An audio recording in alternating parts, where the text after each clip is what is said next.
You know what, man? I think it was, I can't remember. It was 2000 something. 8. 2008. I want to say 8, yeah. 2008.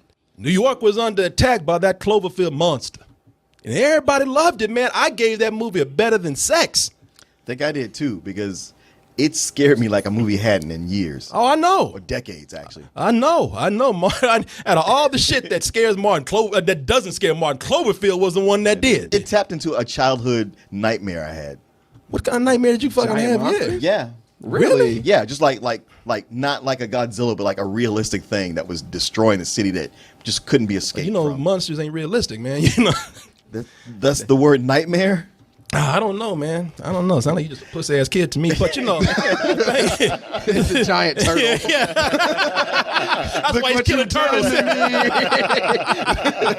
But look, you see, people just love this film. It was early on found footage. That's what I loved about it. It was a really cool approach to doing an original take on a monster film, a giant monster film. So everybody's been saying, man, when that monster coming back?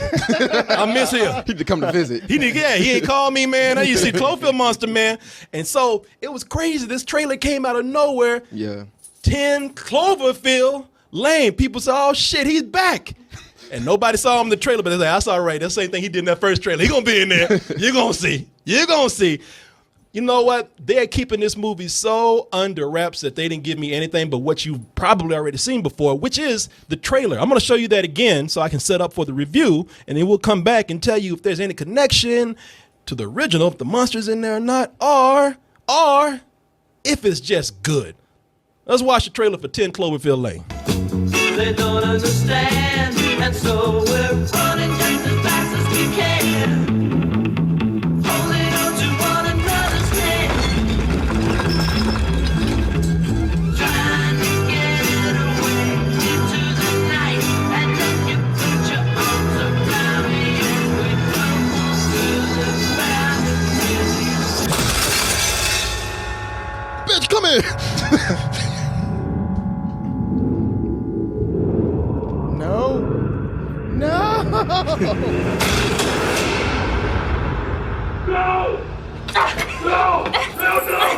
No! Don't open that door! You're going to get all the kills! Something's coming.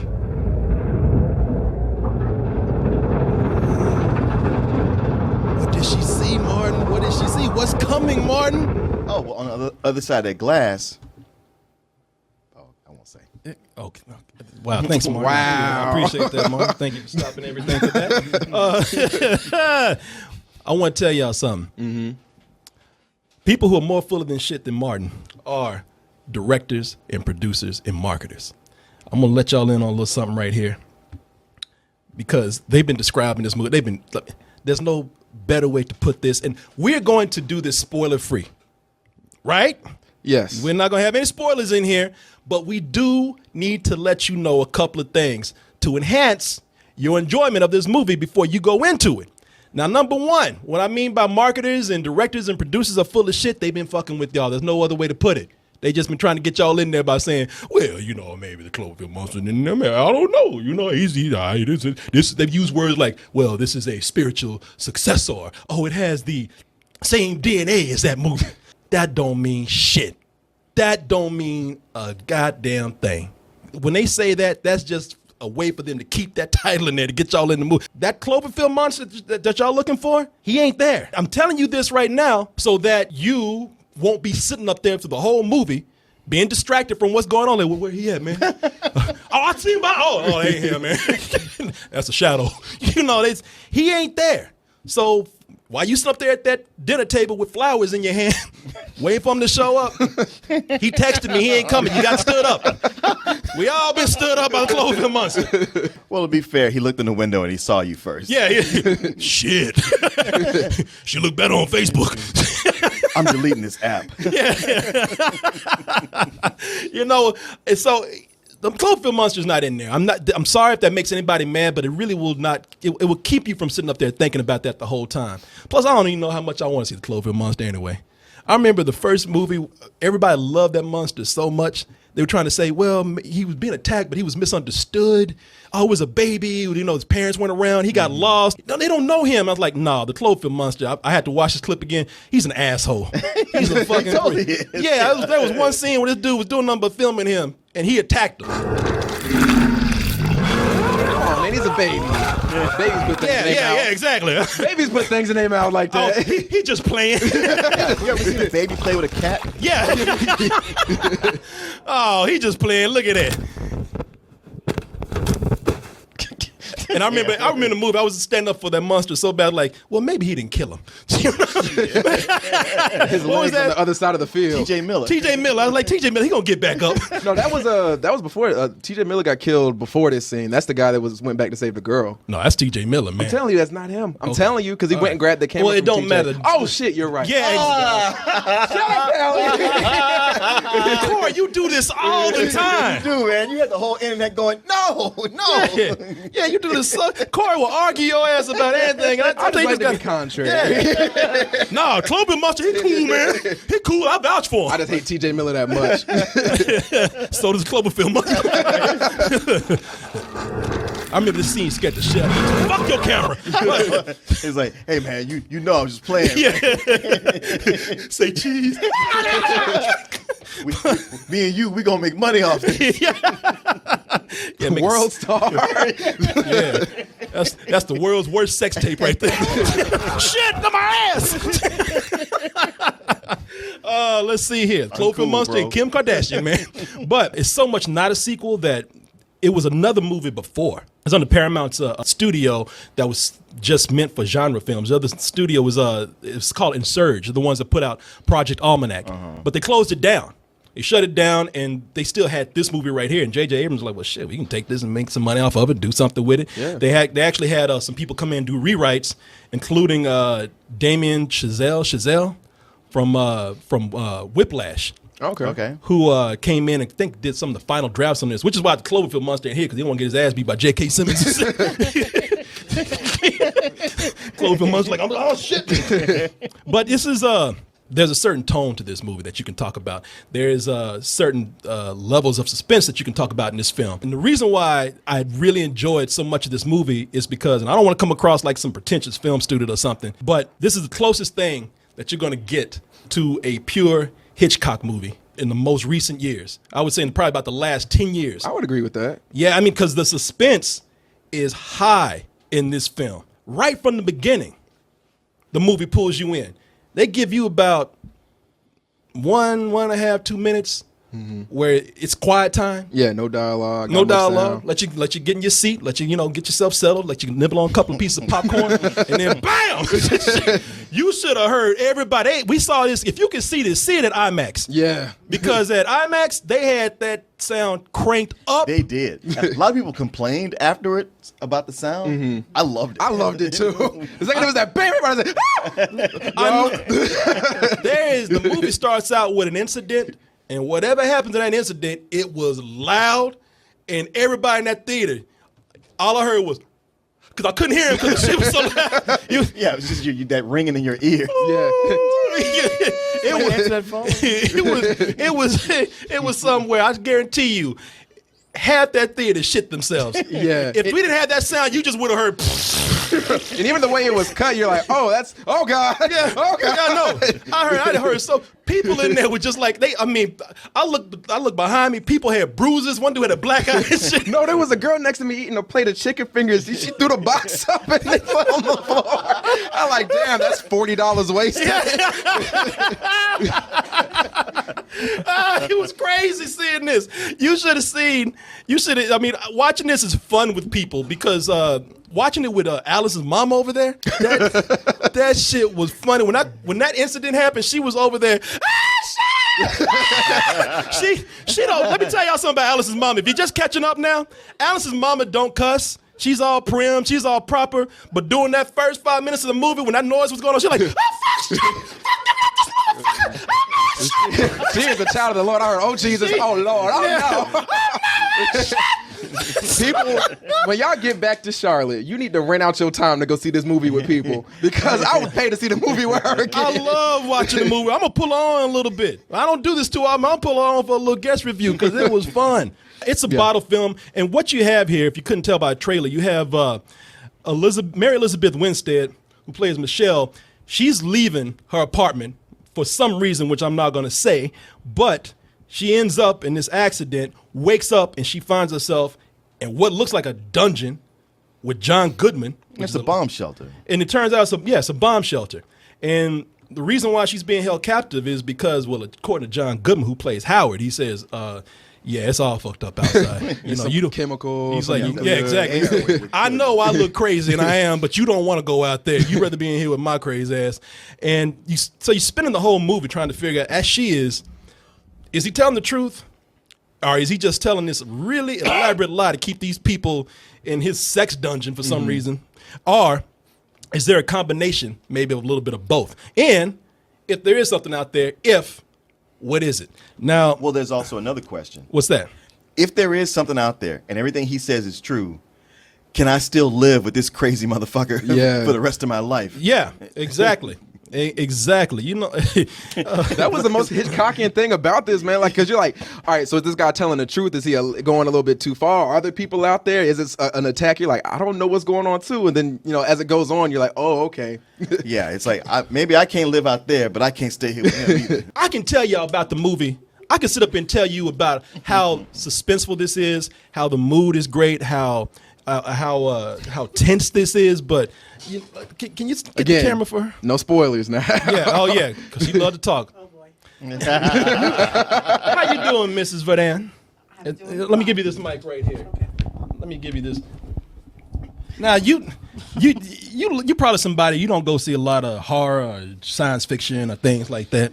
Well, I do. You do? Okay, well then I'm full of shit. Because Allison pulls me in all the time.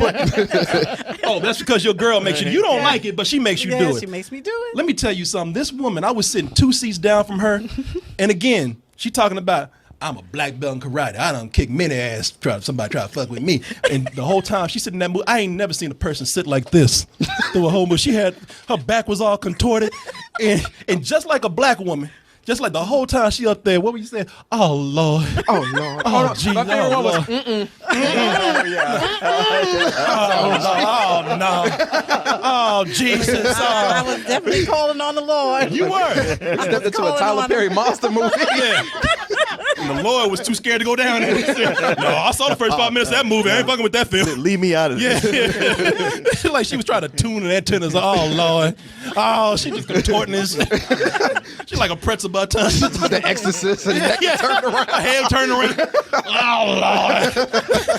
Oh my God. Yeah. Now, the reason why this movie is so intense, besides the mood that you have here, because it really is a bottle film and it does keep you guessing on a lot of things, but a lot of it has to do with John Goodman. John Goodman in this film. John Goodman is one of the most underrated actors. Yes. in the He world. played Hands that down. part. Because he's often the best part of any movie he's in. Oh. Like even when he's in a great movie like Trumbo, he still managed to come in and totally own and steal his scene. I don't know if it has something to do with looks or his age or whatever, but he truly is one of the most amazing actors working in Hollywood right now. The reason why this movie is so frightening, the reason why this movie is so scary is because of him. Yeah. There's so many levels to his performance. I don't know if anybody out there has a drunk daddy that's just mean. Yeah. He was like somebody's drunk daddy. You didn't know what was going to send him off. You didn't know what was going to make him fly off the handle. Stop talking. Yeah, and discipline people. Yeah. Like discipline people at the, like when you remember being at the table and you were laughing and shit and your dad just got tired of that What's shit. so goddamn funny? Shut the hell up. Stop all that sniggling. Eat your food. I work hard. Yeah.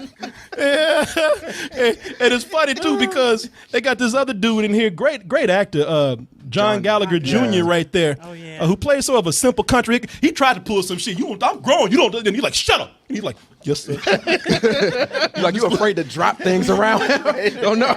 You flip flop with this character because there are moments where you are so frightened of him. Yeah. And then there are moments where you're like, I really like this guy. Well, he can be cool. Okay, if you just learn his rhythm, maybe you can work this out, and you might be here for the next year or two. So let's see. Let's just try to be nice. He was a real dynamic character. There's some sort of insecurity that's going on with him where the whole time, no matter how nice he gets, no matter how mean he gets, he always has to hold over your head, I saved your life. He's almost like Idris Elba. I saved your life. I saved your life. Except that's for like 2 hours with him. That's all day. Well, I tell you, man, the way he holds stuff over people's heads and goes off at just a moment's notice. I know. He's me. I know, Martin. I know. That's why he was cool. Corey, what do you want to do for South by Southwest? I mean, you ain't got to come if you don't want to. I know. I didn't say that. Yeah, you don't ever want to get caught in the bunker with me. Every day I'm going to be doing that. I saved your life. I saved your life. I saved your life. I saved your life. I saved your life. Damn, man. Got it. Shit. No, I don't think you get it. I saved your life. Yeah. This makes me realize that me and him would just have to like form a plan and team up on you on the second day. It wouldn't be no like waiting. Well, let's see how it goes. It's like, no, we know. We about to take you out. Well, thanks for telling me ahead of time. We got to move up the timetable. I gonna cut off our hands and feet. But to nub you to death. Yeah, there's so many things going on with him here that you just want to give him his space. But that bunker's so small and he's so fucking big. He's in every room. You walk to another. Damn, did I just leave you? Oh, It's like the blob. He just comes around the corner. What the hell is that? Well, I tell you one thing about having the sound cranked up like they did is that door that you had to open. Oh, Right? yeah.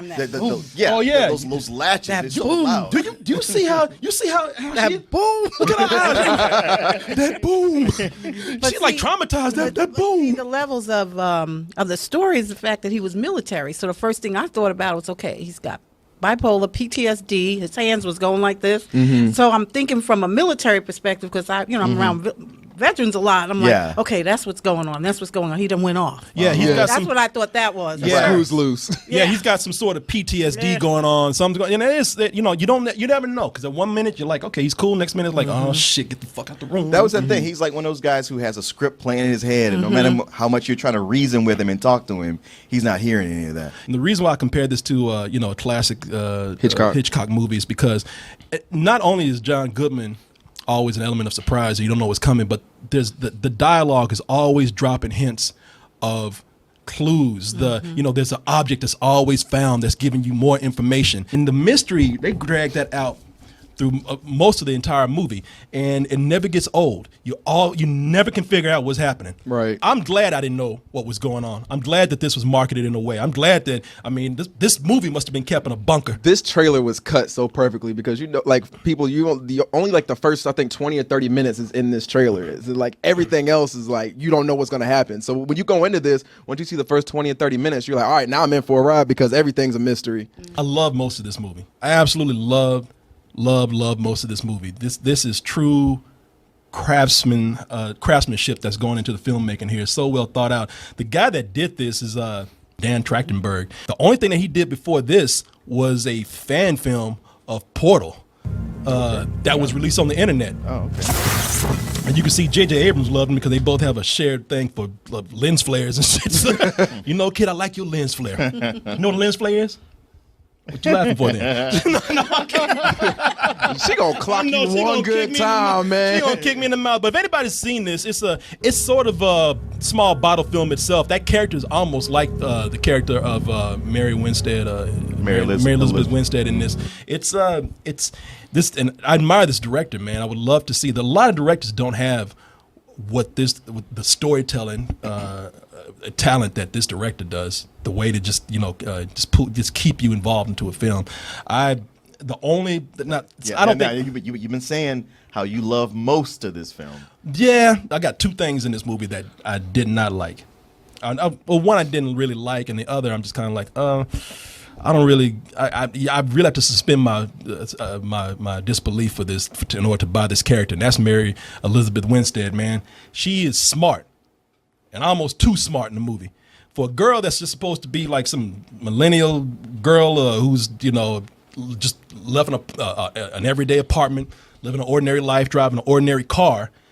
Once she gets pulled up into this bunker, she's doing things to escape that James Bond would do, or MacGyver in a way. If y'all know who the fuck MacGyver is, One you know? thing I would agree with you there, but the one thing that she did that was, I'm pretty sure the big thing that you're nitpicking that we're not going to spoil, they mentioned it earlier, and there were things in her apartment that showed that was what she did. No. That I get. Okay, like, I know what you're saying, Right. But I agree with you because there were things she did while she was there, and especially at the end, there was something that was almost kind of video game-ish the way it just kind of came together so quickly. Where I'm like, man, nobody, even at the top of your game, could like think that like that coherently in a crisis. You would have to be a scientist or an engineer Or something. a soldier. Yeah, that's what I'm talking about. Yeah. As far as the stuff in the bunker that she did, where I do agree with you, the problem with that is the length of time that she was there. Like, you know, she's not in there all that long, and if she had, if a lot of time had gone by, then you could see like, okay, slowly putting it together. But it happened kind of quickly. I thought they were in there for a while though, because they had that montage that showed like days go by. Yeah. They were there for They were there for a little month. while. Yeah. No, I feel like longer needed to happen. They really never show how much time goes by, but I feel like enough time went by for her to put the pieces together to be like, all right, I can, if I want to do something, I can do it this way. There's so many distractions going on. Yeah. I didn't think it was realistic, quite frankly. There I you think go. that You lose. I think as a female, you would be kind of nervous. And then I understand about the time, but she went from her leg being in this brace to walking with crutches to being able to almost run around. That's a long time. That's why I feel like a lot of time went by. Like I feel that was the one thing that was like, all right, time went by so she could figure things out. Yeah, that's what it. Damn, you really did pay attention. you weren't hiding the whole time like I thought you were. I thought you slept at your eyes. No, not very good. And the other thing with this is the last 20 minutes of the movie. It's a big what the fuck. You are either going to buy it or you're not. It's more like 5 or 10 minutes. Okay, I would say about 15. Let's split the difference. Okay. Don't correct his math. Yeah. Don't do it. Got a calculator out right now. No, 15 minutes. is what it is. He's gonna bang on the table. The reason why I don't really buy it is because it felt like it was from another movie or something that was added in. And the storytelling device that they're using right there, I think is a cheat for a lot of things. You're talking about the last 15 minutes, right, Martin? Of course. The last 15 minutes 10, of the movie. but okay. Sure. 17.3%, Martin. But it's the last few minutes of the film. There's so much good. There's so much good stuff to choose from in this movie, as far as being misled into believing that this is going to be something else. Being scared watching this, being so tensed up. This is scarier to me than some horror movies out there, and this is not really that much of a horror film.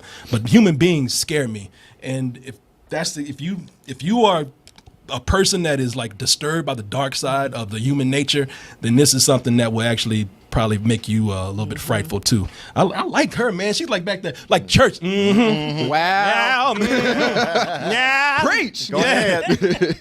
I don't like it better than the first movie. This is not as coherently unique as Cloverfield, but it really does tell its story well. I'm giving it a big full price. Cool. Yeah. I feel like if people go in this expecting basically what they got in Cloverfield, like a big horror movie or a big monster movie, you're not going to get that. If you're going to this looking at it as a psychological, drama or a study like that, you're going to have a great time in this. There's something that I want to say, but I'm not going to because it is a spoiler that I think detracts a lot from the end of this movie. But again, we're trying to be spoiler free. But for the most part, man, they do spend a good chunk of the time in the bunker, and that was my favorite part of the movie. Seeing John Goodman do an amazing job in that was just him being on par. And I mean, with this, man, I got to give it a full price too. I was close to a better than sex, but full price. All right. Yeah, it could have gone there. The thing is, if you go into this expecting, another Cloverfield monster, the movie lets you know pretty early on, like, this ain't that party. This ain't it. That's not what's going to happen. But if you are the kind of person who loves to go to those Friday night, midnight horror movies that are usually cheap and just give you a bunch of jump scares, this has legitimate tension and fear throughout the movie. And, it's like whether you're getting killed by a monster or by some crazy dude, dead is dead. You're on the edge of your seat the whole time. You won't get more thrills than this, at least to me. It's like it really hit home. Yeah, there's some shortcomings at the end, but by that time, it's already a full price by that time. What happens at the end is not enough to take it down lower than that. I don't know what they did. Like I said, they must have put this movie in a bunker with John Goodman, and he sat on it because They just really kidnapped them. Well, I heard him interviewed, and they shot this a year and a half ago. Yeah, like I said, hey, you know what? I'll let you have some parting words. I'd like to hear this from the average moviegoer. Well, someone that couldn't even remember the old movie, I thought it was definitely a suspense. And it just kept you at the edge of your seat because you didn't know what was going to happen. Right. So yeah, kept you at the edge of your seat. Yeah, I was definitely calling on the Lord for a few times. But I thought it was really great. And then the last part just set it up for the next sequel that's coming after that. Yeah, I feel like when I left after the credits started rolling, I was like, if this is going to be an anthology, I'm in. Right. Yeah. It's funny because she was so on the edge of her seat. Did you hear her behind you? Oh, yes. Because there was one moment she was so edge of her seat. She was like, "Get up, man! Get up! Get up, Pearls. Oh, she was on the ground. God. Oh Lord! Oh, help me, Lord! My neck, my back, my neck, and my back. Oh, Crazy.